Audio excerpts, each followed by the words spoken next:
ನಾವು ಜನಗಳಿಗೆ ಗ್ಯಾರಂಟಿಗಳನ್ನ ಕೊಡ್ತೇವೆ ಅಂತ ಹೇಳಿ ಜನಗಳ ಮುಂದೆ ಹೋದಂಥ ಸಂದರ್ಭದಲ್ಲಿ ಅವ್ರಿಗೆಲ್ಲ ಭರವಸೆ ಕೊಟ್ಟು ಇದೆಲ್ಲ ಕೂಡ ಮಾಡಿದ್ದೀವಿ. ಏನು ಬರೀ 40% ಅಷ್ಟೇ ಸರ್ಕಾರ ಬಂದಿದೆ ಅನ್ನೋದು ಸುಳ್ಳು.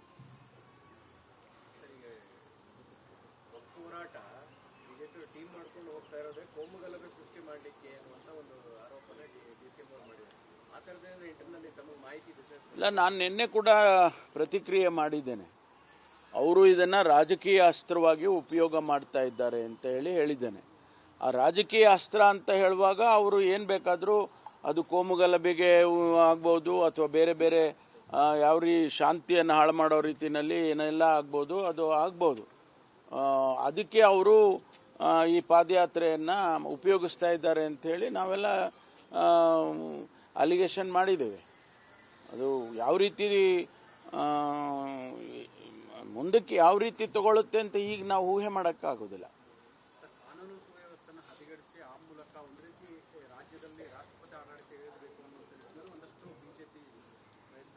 ಅದೆಲ್ಲ ಸಾಧ್ಯ ಇಲ್ಲ. ಪೊಲೀಸ್ ಇಲಾಖೆಯಲ್ಲಿ ನಾವು ಸಮರ್ಥವಾಗಿ ಕಳೆದ 1.5 ವರ್ಷದಿಂದ ಶಾಂತಿಯನ್ನು ಕಾಪಾಡಿಕೊಂಡು ಬಂದಿದ್ದೇವೆ. ಇಡೀ ರಾಜ್ಯದಲ್ಲಿ ಕೆಲವು ಘಟನೆಗಳಾಗಿರ್ಬೋದು, ಆದರೆ ಹೆಚ್ಚಿನ ಅಂಶ ನಾವು ಶಾಂತಿಯನ್ನು ಕಾಪಾಡ್ತಕ್ಕಂಥ ಕೆಲಸ ಮಾಡ್ಕೊಂಡು ಬಂದಿದ್ದೀವಿ. ಹಂಗೇನಾದರೂ ಅವರು ಶಾಂತಿ ಕದಡೋದಕ್ಕೆ ಅಥವಾ ಭಂಗ ಮಾಡೋದಕ್ಕೆ ಏನಾದರೂ ಪ್ರಯತ್ನ ಮಾಡಿದರೆ ಅವ್ರ ಮೇಲೆ ಏನು ಕ್ರಮ ತಗೋಬೇಕೋ ಕಠಿಣವಾಗಿ ಕ್ರಮ ತಗೊಳ್ತೀವಿ. ಅಷ್ಟು ಸುಲಭನಾಗಿ ಏನು ಬಿಟ್ಬಿಡ್ತೀವ?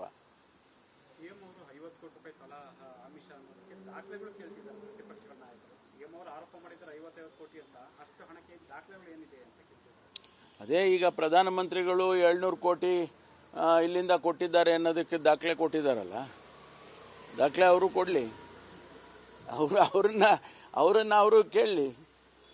ಭಾರತೀಯ ಜನತಾ ಪಾರ್ಟಿಯ ರಾಜ್ಯದ ಮುಖಂಡರುಗಳು ಪ್ರಧಾನಮಂತ್ರಿಗಳಿಗೆ ಕೇಳಿ 700 ಕೋಟಿ ರೂಪಾಯಿ ಇಲ್ಲಿಂದ ಕಳಿಸಿದ್ದಾರೆ ಅಂತ ಹೇಳಿದಾರಲ್ಲ, ಅದಕ್ಕೆ ದಾಖಲೆ ಕೊಡಿ, ನಾವು ಇನ್ನೂ ಜೋರಾಗಿ ಇಲ್ಲಿ ಫೈಟ್ ಮಾಡ್ತೀವಿ ಅಂತ ಅವ್ರ ಹತ್ರ ದಾಖಲೆ ಕೇಳಲಿ, ಆಮೇಲೆ ನಾವು ಕೊಡ್ತೀವಿ. ಗೆದ್ದಿತೀವಿ, ಅನುಮಾನ ಯಾಕಿದೆ ನಿಮಗೆ? ನಾವು ಖಂಡಿತವಾಗಿ ಅವರು ಹೇಳಿದ್ದಾರೆ, ಅವರು ಮತ ಹಾಕಿರೋರು ಗೊತ್ತಲ್ಲ ಜನಗಳಿಗೆ. ಜನ ಹೇಳ್ತಾರೆ ಇಲ್ಲ ನಾವು ಗೆಲ್ಲಿಸ್ತಾ ಇದ್ದೀವಿ ಅವ್ರನ್ನ. ಲೀಡು ಗೀಡು ಹೇಳೋಕ್ಕಾಗೋದಿಲ್ಲ ರೀ, ಅದೆಲ್ಲ ಸ್ಪೆಕ್ಯುಲೇಷನ್ಸ್ ಮಾಡಿದರೆ ತಪ್ಪಾಗುತ್ತೆ. ಗೆದ್ದಿತೀವಿ, ಖಂಡಿತವಾಗಿ ಗೆದ್ದಿತೀವಿ. ಮಹಾರಾಷ್ಟ್ರ ಎಲೆಕ್ಷನ್ನಲ್ಲಿ ಮಹಾವಿಕಾಸ್ ಆಘಾಡಿ ಗೆದ್ದಿಯುತ್ತೆ.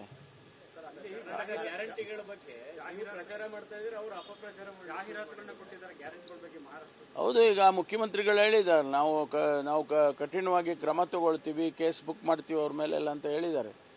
ಯಾಕೆಂದರೆ ಅದಕ್ಕೆಲ್ಲ ಪ್ರೂಫ್ ಇರಬೇಕಲ್ಲ. ಈಗ ನಾವು 5 ಗ್ಯಾರಂಟಿ ಕೊಟ್ಟಿದ್ದೀವಿ, ಬಡ್ಜೆಟ್ನಲ್ಲಿ 56,000 ಕೋಟಿ ಹಣ ಇಟ್ಟಿದ್ದೀವಿ, ಆಮೇಲೆ ಎಲ್ಲರಿಗೂ ಅದರ ಫಲ ಸಿಗ್ತಾ ಇದೆ. ಹೆಣ್ಮಕ್ಳಿಗೆ 2,000 ರೂಪಾಯಿ ಕೊಟ್ಟಿರ್ತಕ್ಕಂಥದ್ದು, ಗೃಹಲಕ್ಷ್ಮಿ ಭಾಗ್ಯದು, ಶಕ್ತಿದು, ಅವರೆಲ್ಲ 3.5 ಕೋಟಿ ಟ್ರಿಪ್ಸು ಇವತ್ತು ಹೆಣ್ಮಕ್ಳು ಓಡಾಡಿದ್ದಾರೆ. ಅದಕ್ಕೆ ಏನೂ ಮಾಡಿಲ್ಲ ನೀವು ಅಂತ ಹೇಳ್ಬಿಟ್ರೆ, ನಾನು ಕೂಡ ಅಲ್ಲಿ ನನ್ನ ಪ್ರೆಸ್ ಕಾನ್ಫರೆನ್ಸ್ನಲ್ಲಿ ಜಸ್ಟಿಫಿಕೇಶನ್ ಮಾಡೇ ಬಂದಿದ್ದೀನಿ ಮುಂಬೈನಲ್ಲಿ.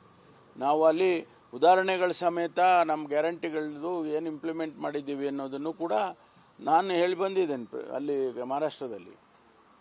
ಸರ್, ಇನ್ನೊಂದು ಬಳ್ಳಾರಿಯ ಬಿಮ್ಸ್ನಲ್ಲಿ ಬಾಣಂತಿಯರ ಸರಣಿ ಸಾವಾಗ್ತಿದೆ ಸರ್, ಇದು ತುಂಬಾ ಆತಂಕ ಮೂಡಿಸ್ತಾ ಇದೆ. ಅದು ಪೊಲೀಸ್ ಇಲಾಖೆಗೆ ಬರಲ್ಲ, ಅದು ಬರೋದು ಆರೋಗ್ಯ ಇಲಾಖೆಗೆ. ಆದರೆ ಅದು ಅಂಥದ್ದೇನಾದ್ರೂ ಇದ್ದರೆ ನಾವು ಇವರಿಗೆ ನಮ್ಮ ಆರೋಗ್ಯ ಸಚಿವರಿಗೆ ಮಾತಾಡ್ತೇನೆ.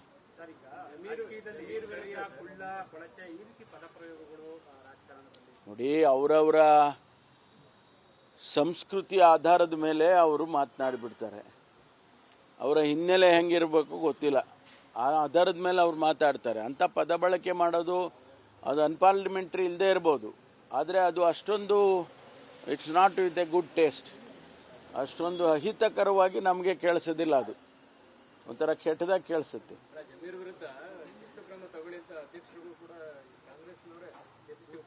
ಪತ್ರ ಬರೆದಿದ್ದಾರೆ, ಸಚಿವರಾಗಿ ಅವರು ಘನತೆ ಮೀರಿ ಮಾತನಾಡ್ತಾರೆ, ಇದು ಪಕ್ಷಕ್ಕೂ ಡ್ಯಾಮೇಜ್ ಆಗ್ತಾ ಇದೆ, ಚುನಾವಣೆಗಳ ಮೇಲೆ ಪರಿಣಾಮ ಬೀಳ್ತಾ ಇದೆ.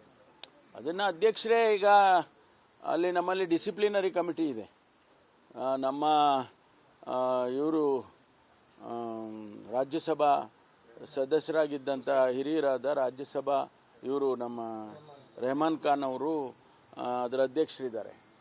ಅವರಿಗೆ ರೆಫರ್ ಮಾಡಿದರೆ ಅಧ್ಯಕ್ಷರು ತನಿಖೆ ಮಾಡ್ತಾರೆ, ಕರೆಸ್ಕೊಂಡು ಅವ್ರನ್ನ ಕೇಳ್ತಾರೆ, ಯಾಕೆ ಹೀಗೆಲ್ಲ ಮಾತಾಡಿದಿರಿ, ಅದಕ್ಕೆ ಎಕ್ಸ್ಪ್ಲನೇಷನ್ ಕೊಡಿ ಅಂತ ಕೇಳ್ತಾರೆ. ರಾಜ್ಯ ಮಟ್ಟದಲ್ಲಿ ಒಂದು ಕಮಿಟಿ ಇದೆ, ರಾಷ್ಟ್ರ ಮಟ್ಟದಲ್ಲಿ ಕೂಡ ಒಂದು ಕಮಿಟಿ ಇದೆ. ನಾನು ಕೂಡ ಆ ಸಮಿತಿಯಲ್ಲಿ ಸದಸ್ಯನಾಗಿದ್ದೆ. AK ಆಂಟೋನಿ ಅವರ ಅಧ್ಯಕ್ಷರಿದ್ದಾಗ ನಾನು ಕೂಡ ಅದರಲ್ಲಿ ನ್ಯಾಷನಲ್ ಇದರಲ್ಲಿ ಸದಸ್ಯನಾಗಿದ್ದೆ. ಅಲ್ಲಿ ಕರೆದು ನೋಟಿಸ್ ಕೊಟ್ಟು ಕೇಳ್ತಾರೆ. ನಾವು ಕೂಡ ಅನೇಕ ಜನ ಶಾಸಕರನ್ನು, ಮುಖ್ಯಮಂತ್ರಿಗಳನ್ನು, ಅವ್ರನ್ನೆಲ್ಲ ನ್ಯಾಷನಲ್ ಲೆವೆಲ್ನಲ್ಲಿ ಕರೆದು ಅನೇಕ ರೀತಿಯಲ್ಲಿ ಎಕ್ಸ್ಪ್ಲನೇಷನ್ ಕೇಳಿದ್ದು.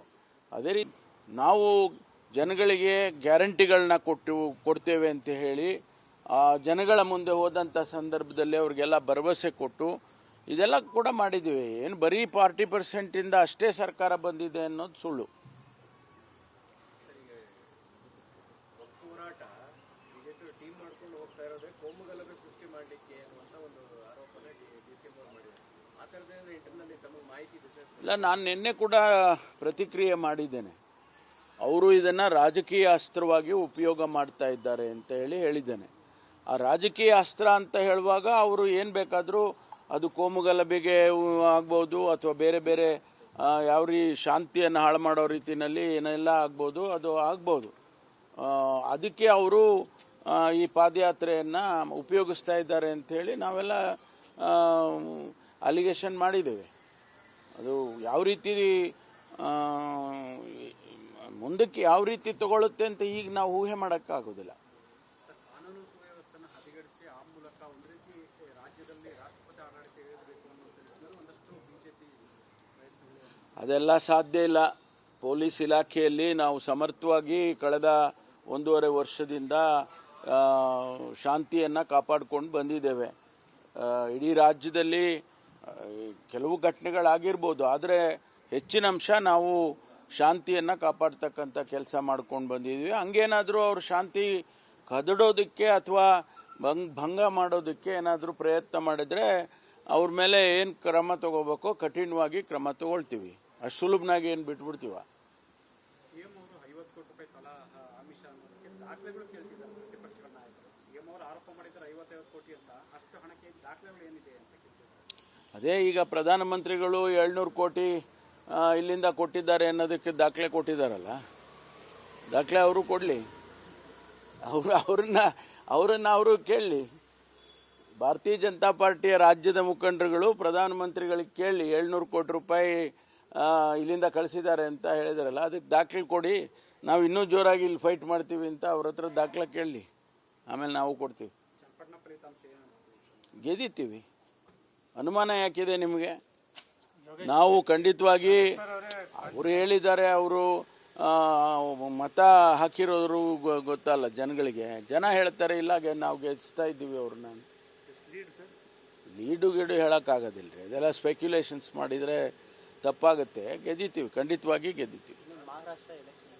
ಮಹಾರಾಷ್ಟ್ರ ಎಲೆಕ್ಷನ್ನಲ್ಲಿ ಮಹಾವಿಕಾಸ್ ಆಘಾಡಿ ಗೆದ್ದಿಯುತ್ತೆ.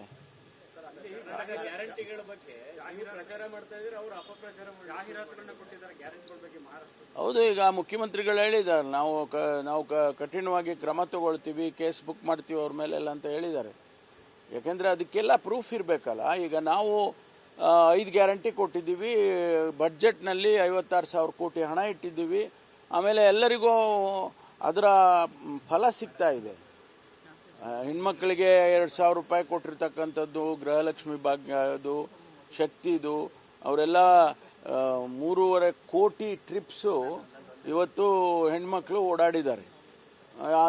ಅದಕ್ಕೆ ಏನೂ ಮಾಡಿಲ್ಲ ನೀವು ಅಂತ ಹೇಳ್ಬಿಟ್ರೆ, ನಾನು ಕೂಡ ಅಲ್ಲಿ ನನ್ನ ಪ್ರೆಸ್ ಕಾನ್ಫರೆನ್ಸ್ನಲ್ಲಿ ಜಸ್ಟಿಫಿಕೇಶನ್ ಮಾಡೇ ಬಂದಿದ್ದೀನಿ ಮುಂಬೈನಲ್ಲಿ. ನಾವು ಅಲ್ಲಿ ಉದಾಹರಣೆಗಳ ಸಮೇತ ನಮ್ಮ ಗ್ಯಾರಂಟಿಗಳದ್ದು ಏನು ಇಂಪ್ಲಿಮೆಂಟ್ ಮಾಡಿದ್ದೀವಿ ಅನ್ನೋದನ್ನು ಕೂಡ ನಾನು ಹೇಳಿ ಬಂದಿದ್ದೇನೆ ಅಲ್ಲಿ ಮಹಾರಾಷ್ಟ್ರದಲ್ಲಿ. ಸರ್, ಇನ್ನೊಂದು ಬಳ್ಳಾರಿಯ ಬಿಮ್ಸ್ನಲ್ಲಿ ಬಾಣಂತಿಯರ ಸರಣಿ ಸಾವಾಗ್ತಿದೆ ಸರ್, ಇದು ತುಂಬಾ ಆತಂಕ ಮೂಡಿಸ್ತಾ ಇದೆ. ಅದು ಪೊಲೀಸ್ ಇಲಾಖೆಗೆ ಬರಲ್ಲ, ಅದು ಬರೋದು ಆರೋಗ್ಯ ಇಲಾಖೆಗೆ. ಆದರೆ ಅದು ಅಂಥದ್ದೇನಾದ್ರೂ ಇದ್ದರೆ ನಾವು ಇವರಿಗೆ ನಮ್ಮ ಆರೋಗ್ಯ ಸಚಿವರಿಗೆ ಮಾತಾಡ್ತೇನೆ. ಕುಳ್ಳ ಕೊಳಚೆ ಈ ರೀತಿ ಪದಪ್ರಯೋಗಗಳು ರಾಜಕಾರಣದಲ್ಲಿ ನೋಡಿ, ಅವರವರ ಸಂಸ್ಕೃತಿ ಆಧಾರದ ಮೇಲೆ ಅವರು ಮಾತನಾಡಿಬಿಡ್ತಾರೆ. ಅವರ ಹಿನ್ನೆಲೆ ಹೆಂಗಿರಬೇಕು ಗೊತ್ತಿಲ್ಲ, ಆ ಆಧಾರದ ಮೇಲೆ ಅವ್ರು ಮಾತಾಡ್ತಾರೆ. ಅಂಥ ಪದ ಬಳಕೆ ಮಾಡೋದು ಅದು ಅನ್ಪಾರ್ಲಿಮೆಂಟ್ರಿ ಇಲ್ಲದೆ ಇರ್ಬೋದು, ಆದರೆ ಅದು ಅಷ್ಟೊಂದು it's not with A good taste, ಅಷ್ಟೊಂದು ಅಹಿತಕರವಾಗಿ ನಮಗೆ ಕೇಳಿಸೋದಿಲ್ಲ. ಅದು ಒಂಥರ ಕೆಟ್ಟದಾಗಿ ಕೇಳಿಸುತ್ತೆ. ಜಮೀರ್ ವಿರುದ್ಧ ಶಿಸ್ತು ಕ್ರಮ ತಗೊಳ್ಳಿ ಅಂತ ಅಧ್ಯಕ್ಷರಿಗೂ ಕೂಡ ಕಾಂಗ್ರೆಸ್ನವರೇ ಉಪಾಧ್ಯಕ್ಷರೇ ಪತ್ರ ಬರೆದಿದ್ದಾರೆ. ಸಚಿವರಾಗಿ ಅವರು ಘನತೆ ಮೀರಿ ಮಾತನಾಡ್ತಾರೆ, ಇದು ಪಕ್ಷಕ್ಕೂ ಡ್ಯಾಮೇಜ್ ಆಗ್ತಾ ಇದೆ, ಚುನಾವಣೆಗಳ ಮೇಲೆ ಪರಿಣಾಮ ಬೀಳ್ತಾ ಇದೆ. ಅದನ್ನು ಅಧ್ಯಕ್ಷರೇ ಈಗ ಅಲ್ಲಿ ನಮ್ಮಲ್ಲಿ ಡಿಸಿಪ್ಲಿನರಿ ಕಮಿಟಿ ಇದೆ. ನಮ್ಮ ಇವರು ರಾಜ್ಯಸಭಾ ಸದಸ್ಯರಾಗಿದ್ದಂಥ ಹಿರಿಯರಾದ ರಾಜ್ಯಸಭಾ ಇವರು ನಮ್ಮ ರೆಹಮಾನ್ ಖಾನ್ ಅವರು ಅದರ ಅಧ್ಯಕ್ಷರಿದ್ದಾರೆ. ಅವರಿಗೆ ರೆಫರ್ ಮಾಡಿದರೆ ಅಧ್ಯಕ್ಷರು ತನಿಖೆ ಮಾಡ್ತಾರೆ, ಕರೆಸ್ಕೊಂಡು ಅವ್ರನ್ನ ಕೇಳ್ತಾರೆ, ಯಾಕೆ ಹೀಗೆಲ್ಲ ಮಾತಾಡಿದಿರಿ, ಅದಕ್ಕೆ ಎಕ್ಸ್ಪ್ಲನೇಷನ್ ಕೊಡಿ ಅಂತ ಕೇಳ್ತಾರೆ. ರಾಜ್ಯ ಮಟ್ಟದಲ್ಲಿ ಒಂದು ಕಮಿಟಿ ಇದೆ, ರಾಷ್ಟ್ರ ಮಟ್ಟದಲ್ಲಿ ಕೂಡ ಒಂದು ಕಮಿಟಿ ಇದೆ. ನಾನು ಕೂಡ ಆ ಸಮಿತಿಯಲ್ಲಿ ಸದಸ್ಯನಾಗಿದ್ದೆ. AK ಆಂಟೋನಿ ಅವರ ಅಧ್ಯಕ್ಷರಿದ್ದಾಗ ನಾನು ಕೂಡ ಅದರಲ್ಲಿ ನ್ಯಾಷನಲ್ ಇದರಲ್ಲಿ ಸದಸ್ಯನಾಗಿದ್ದೆ. ಅಲ್ಲಿ ಕರೆದು ನೋಟಿಸ್ ಕೊಟ್ಟು ಕೇಳ್ತಾರೆ. ನಾವು ಕೂಡ ಅನೇಕ ಜನ ಶಾಸಕರನ್ನು, ಮುಖ್ಯಮಂತ್ರಿಗಳನ್ನು, ಅವ್ರನ್ನೆಲ್ಲ ನ್ಯಾಷನಲ್ ಲೆವೆಲ್ನಲ್ಲಿ ಕರೆದು ಅನೇಕ ರೀತಿಯಲ್ಲಿ ಎಕ್ಸ್ಪ್ಲನೇಷನ್ ಕೇಳಿದ್ದು.